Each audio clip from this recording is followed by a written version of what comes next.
जय श्री राम मित्रों। आज की कहानी है देव उठनी एकादशी व्रत कथा। कहानी को अंत तक जरूर सुनिएगा। कार्तिक माह की शुक्ल पक्ष की एकादशी को देव उठनी एकादशी कहा जाता है। इसे देवोत्थान एकादशी, देव उठनी 11, प्रबोधिनी एकादशी आदि नामों से भी जाना जाता है। एक राजा के राज्य में सभी लोग एकादशी का व्रत रखते थे। प्रजा तथा नौकर चाकरों से लेकर पशुओं तक को एकादशी के दिन अन्न नहीं दिया जाता था। एक दिन किसी दूसरे राज्य का एक व्यक्ति राजा के पास आकर बोला, महाराज कृपा करके मुझे नौकरी पर रख लें। तब राजा ने उसके सामने एक शर्त रखी कि ठीक है रख लेते हैं, किंतु रोज तो तुम्हें खाने को सब कुछ मिलेगा, पर एकादशी को अन्न नहीं मिलेगा।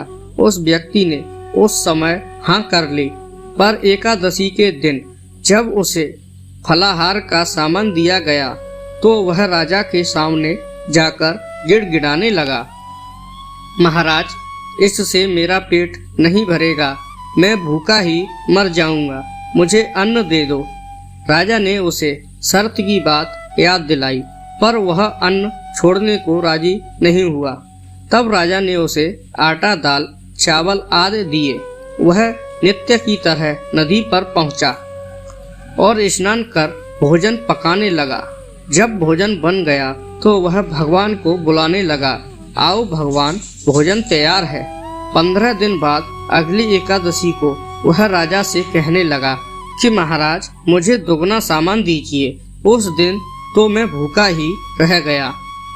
राजा ने कारण पूछा तो उसने बताया कि हमारे साथ भगवान भी खाते हैं, इसीलिए हम दोनों के लिए ये सामान पूरा नहीं होता। बुलाने पर पीताम्बर धारण किए भगवान चतुर्भुज रूप में आ पहुँचे तथा प्रेम से उसके साथ भोजन करने लगे। भोजन आदि करके भगवान अंतर्ध्यान हो गए तथा वह अपने काम पर चला गया। 15 दिन बाद अगली एकादशी को वह राजा से कहने लगा कि महाराज मुझे दोगुना सामान दीजिए। उस दिन तो मैं भूखा ही रह गया। राजा ने कारण पूछा तो उसने बताया कि हमारे साथ भगवान भी खाते हैं, इसीलिए हम दोनों के लिए ये सामान पूरा नहीं होता। यह सुनकर राजा को बड़ा आश्चर्य हुआ। वह बोला, मैं नहीं मान सकता कि भगवान तुम्हारे साथ खाते हैं। मैं तो इतना व्रत रखता हूँ, पूजा करता हूँ, पर भगवान ने मुझे कभी दर्शन नहीं दिए। राजा की बात सुनकर वह बोला, महाराज यदि विश्वास न हो तो साथ चलकर देख लें।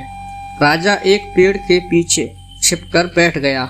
उस व्यक्ति ने भोजन बनाया तथा भगवान को शाम तक पुकारता रहा, परंतु भगवान न आए। अंत में उसने कहा, हे भगवान यदि आप नहीं आए तो मैं नदी में कूदकर प्राण त्याग दूंगा। लेकिन भगवान नहीं आए। तब वह प्राण त्यागने के उद्देश्य से नदी की तरफ बढ़ा।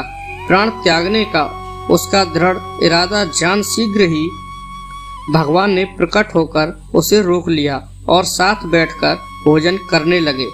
खा पीकर वे उसे अपने विमान में बैठाकर अपने धाम ले गए। यह देख राजा ने सोचा कि व्रत उपवास से तब तक कोई फायदा नहीं होता जब तक मन शुद्ध न हो। इससे राजा को ज्ञान मिला। वह भी मन से व्रत उपवास करने लगा और अंत में स्वर्ग को प्राप्त हुआ। अगर कहानी पसंद आए तो लाइक, शेयर और चैनल को सब्सक्राइब जरूर करें। धन्यवाद मित्रों।